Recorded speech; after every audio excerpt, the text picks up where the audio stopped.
Hey, you. Finally awake. Starfield? Fallout 76? What in the world are you talking about? It's 2011. Bethesda is still one of the best game studios in the world. Todd Howard is a literal god, and you're about to start Skyrim for the first time. Life could not be any better. To understand how we got here, we have to understand what Bethesda used to be like. They were a company that made hardcore RPGs, games that were less about telling a story and more about dropping players into a world and letting them do whatever they want. Their first big hits, the Elder Scrolls Arena and Daggerfall, were created by guys who came from a TTRPG background. They were hardcore Dungeons & Dragons players, who were passionate about bringing open-world, open-ended RPG gameplay to a computer setting. But while these early games appealed to hardcore fans, they never quite reached mass appeal. By the late 90s, Bethesda was struggling. That's when one man, a knight in shining armor, appeared, Todd Howard. He was a rising star at Bethesda, someone who understood what players wanted and how to deliver it to them. Plus, he had a great smile. While Bethesda was on the brink of collapse, Todd was promoted to the role of game director for one last project. If it was successful, Bethesda would live to see another day. If it failed, well... The game was the Elder Scrolls 3 Morrowind. Morrowind was going to be a departure from the series. The last two Elder Scrolls games used procedural generation to create the game's maps. Basically, the computer would randomly generate the map based on a single seed. And these maps were huge, the size of Australia and Britain respectively. But because they were made by a computer, they also felt empty. Todd wanted to give Morrowind more of a human touch, so he used procedural generation to build the rough shape of the land, but then had the genius idea of having map designers come in and fill in all the details. Whoa. Maps? Made by real people? Let's not go too crazy, Todd. The effect was excellent, but it had one drawback. It was time-consuming and expensive. And halfway through development, it looked like Morrowind might not even make it to the finish line. But then, a stroke of luck. Bethesda got bought out by Zenimax Media. Robert Altman, Bethesda's new boss, didn't want to shut things down. He believed in what Todd and his team were doing. And Zenimax is going to give Bethesda whatever they need to get the game done. Then, Todd said something crazy. He wanted Morrowind to release on the Xbox. Wait, what? RPG fans are shocked. Could it be done? Could a hardcore RPG really be developed on a console? How would you even play on a controller? People were unsure, but Todd was excited about the prospect and believed in the vision. He worked tirelessly, and when all was said and done, he'd done it. Branching conversation trees, meaningful choices, a huge, detailed world. People liked it. No, they loved it. Microsoft sent Bethesda an email. Morrowind was good. It's so good, in fact, that it's the second best-selling game on the Xbox after Halo. The company is saved. They start printing money. They start looking at other ideas. What are some of the big trends in gaming? Looking around, it was shooters. Halo, Medal of Honor, Call of Duty. What if we made a shooter that was also an RPG? No, that's crazy. Crazy enough to work. Bethesda goes shopping. They're looking for an IP, something with an existing world that they could use as a guinea pig for this crazy idea. They stumble upon Fallout. Up until now, Fallout had been a point-and-click RPG like Baldur's Gate. It was a hardcore RPG with a hardcore fanbase. When Bethesda announced that they were purchasing the Fallout IP, people were a little bit skeptical. When Bethesda announced that they were turning it into a first-person action-adventure RPG with shooter elements, people got upset. But when Bethesda released Fallout 3, the heavens opened up, the angels began singing, and Todd Howard started to levitate skyward. He'd done it. He'd created a game that had intricate weapon systems, skills, a sprawling story with over 200 possible endings, but one that also appealed to the masses. It's no surprise that Fallout 3 won multiple Game of the Year awards. After this success, Todd decided to shift his attention back to the Elder Scrolls. While he'd been away making Fallout 3, he'd let someone else take the reins on the Elder Scrolls 4 Oblivion. His name was Ken Rolston. Ken was one of those hardcore TTRPG guys we talked about earlier. He liked the idea of taking a video game at your own pace. His philosophy was that the main quest wasn't really the main quest. Getting lost in the world and experiencing it in your own way was. He said, quote, "I've always preferred the sandbox or freeform model of RPG gameplay. It's the same with Oblivion. I was perfectly happy with a linear main quest narrative because I knew the enlightened, i.e. irredeemably perverse user, would march off at right angles to the storyline the moment he had a chance. This approach was great. Oblivion somehow managed to do even better than Morrowind. It sold better. It was better received by critics. But there was one issue. Some thought it catered too much to the new casual console players. Oblivion had all these fancy new HD graphics. It had menus that simplified things so they could be navigated on a controller. It had... fully voice-acted NPCs. Broke into the Arcane University, the Imperial Legion compound, and the temple all on the same night. Wait a minute, let me do that one again. Because of all this fluff, the game had fewer skills and fewer weapon types. NPCs didn't have as many conversation options because Bethesda simply couldn't record that many lines of dialogue. Hardcore fans didn't like this, but money, it turns out, talks. Oblivion sold more than twice as many copies as Morrowind over its lifetime, and the message was clear: simpler games sell better. So Todd, fresh off of Fallout 3's success and still flushed with the radioactive afterglow, decides to step in again. He wants to direct the 5th Elder Scrolls game. He wanted to go bigger, the world more detailed. I don't think I need to tell you what happened next.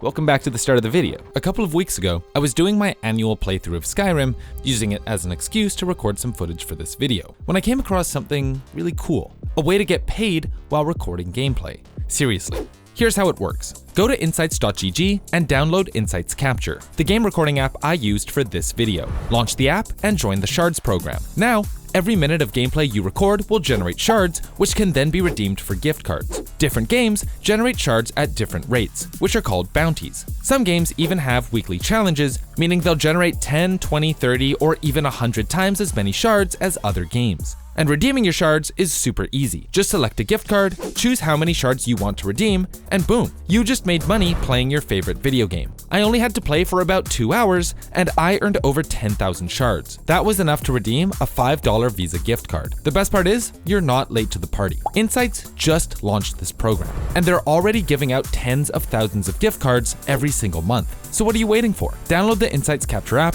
join the Shards program, and start earning gift cards for recording your gameplay today. Now, back to the video. It's 2011. Skyrim is a phenomenon. They're calling it the best game ever made. It's bigger than Oblivion, bigger than Jesus, it's bigger than the Beatles. Skyrim sweeps the Game Awards, and people wonder how Bethesda could possibly top this. This would be the top of the mountain, and Bethesda would start sliding downhill. In the 15 years leading up to the release of Skyrim, Bethesda had been losing a lot of employees. Not that people were leaving, it's just that the hardcore RPG gamers who made up the company in the 90s and 2000s were getting older. They were starting to retire. This meant two things. Todd was given more control of the company, and he was no longer surrounded by Dungeons & Dragons nerds who really took the RPG elements of the games seriously. Todd had seen how the last few games had become successful. Make the maps big, streamline the experience, appeal to a wider audience. All he had to do was rinse and repeat, right? Oh, and also jump on another trend. What's all the rage in gaming in the early 2010s? Voice acting. Mickey! It's Riku! They put bugs in him! What? Todd starts working on Fallout 4, and he wants the NPCs to be voice acted. He wants the protagonist to be voice acted. He wanted everything to be voice acted. There's just one problem. Voice acting takes a lot of time. Fallout, which had been known for huge, branching dialogue trees, would take an especially long time to fully voice, since you'd have to do it twice. But then, Todd has an idea. What if each conversation only had 4 possible dialogue options? I'm here to pick up an order. 2 large pepperoni and a calzone. Name is fuck you. Todd Howard, you magnificent bastard. You've done it again. Todd expects the voice acting to be hailed as revolutionary. The game launches, the reviews start coming in, and they aren't giving Fallout 4 10 out of 10s? What?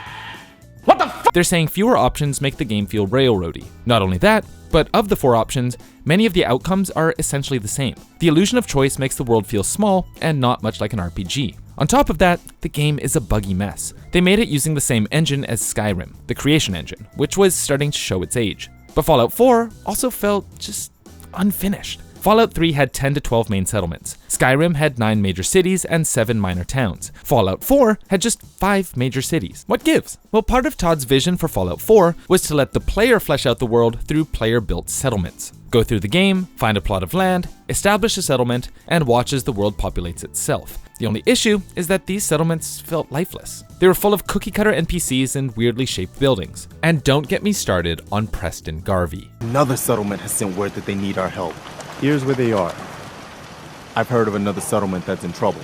Fans felt like it was rushed and generally just not that cared for. Sure, it had some great qualities, and after a few months, a lot of updates, and a lot of fan-made mods, the game settled into a playable state, and the critics quieted down. But Fallout 4 taught Todd a valuable lesson. Bethesda can't just ride the coattails of previous games and expect it to work. They need to change things up, go in a new direction. Up until this point, Bethesda had avoided going down the same dark path as pretty much every other AAA developer. They kept their games a microtransaction-free zone. No loot boxes, no battle passes, no live service nonsense. They never sold out, which is why, in 2018, Todd made a decision. Bethesda was going to sell out.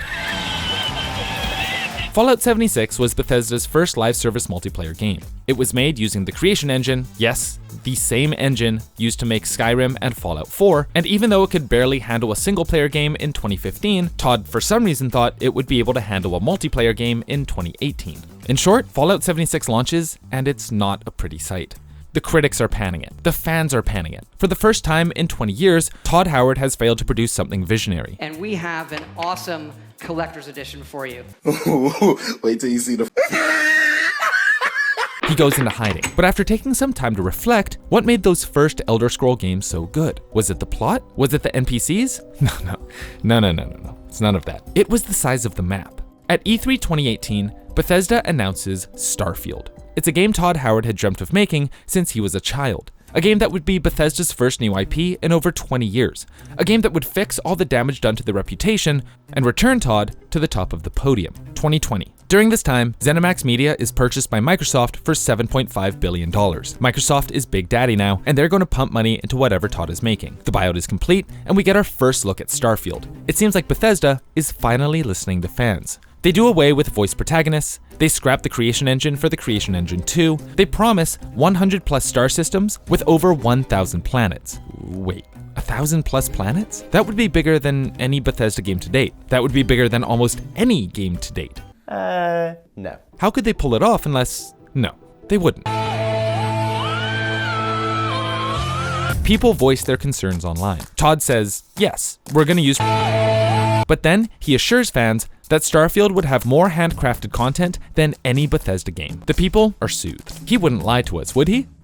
More info about Starfield keeps coming out. The game has a robust ship builder, where you could basically stick anything you want together and make it fly. It had skills and character traits. It had a silent protagonist, which would, in theory, open up tons of dialogue options and room for role-playing. The game goes back into the incubator for another 2 years, and then, in 2023, years in the making, Starfield finally releases. People were ready for an epic journey through the cosmos that would change gaming forever. A timeless classic. Maybe it'll be the best-selling game of all time. The game releases, and it's empty. Planets reusing the exact same buildings multiple times. Other planets utterly deserted. Bethesda had swung all the way back to where they started, prioritizing grand scale over detailed storytelling and world building. The game is tedious, boring, downright silly sometimes. The extent of the expressions you'll experience in the Starfield main questline is this. There are a lot of positives. The shipbuilder is incredible, the game, for the most part, looks great, but it's also filled with loading screens. Mechanics where if you break the law, you'll get a bounty and won't be able to complete quests in a certain star system. And so many empty planets. Starfield was supposed to be a redemption story, a return to form, but instead became further proof that the old Bethesda might be gone for good. After Microsoft announced that 3,200 staff members would be losing jobs at Microsoft in July 2026, Bethesda was one of the dev studios that was hit particularly hard. Following the news, Bethesda boss Jill Braff said in a company-wide email that they must focus on, quote, their strongest franchises. But despite the doom and gloom surrounding the company, this could well be a turning point for Bethesda, and they had so many projects in development at the same time that their resources were simply spread too thin. On July 17th, 2026, Bethesda came out with their own official statement, confirming that they're changing their priorities to just 3 main franchises. Fallout 5, which is currently in pre-production, Starfield, which will continue to receive updates, and The Elder Scrolls 6, which is at the top of their list and receiving the most resources. They're also putting the finishing touches on the Creation 3 engine, which both Fallout 5 and The Elder Scrolls 6 will run on. For many, it feels like this might be Bethesda's last chance to reclaim a part of their reputation. After all, for nearly 20 years, Bethesda was synonymous with the RPG genre. Looking back at the company after all this time, I'm reminded of a quote from Ken Rolston from way back in 2006. I had once dreamed that role-playing games would transform culture. I expected role-playing games to take their place alongside literature, drama, and cinema. With Critical Role dominating Twitch revenue, Dimension 20 selling out Madison Square Garden, and Baldur's Gate 3 winning Game of the Year, this vision of RPGs as high art seems almost prophetic. Games like Fallout 3 and Skyrim certainly deserve a place in the pantheon, even if Bethesda never makes a game like those again.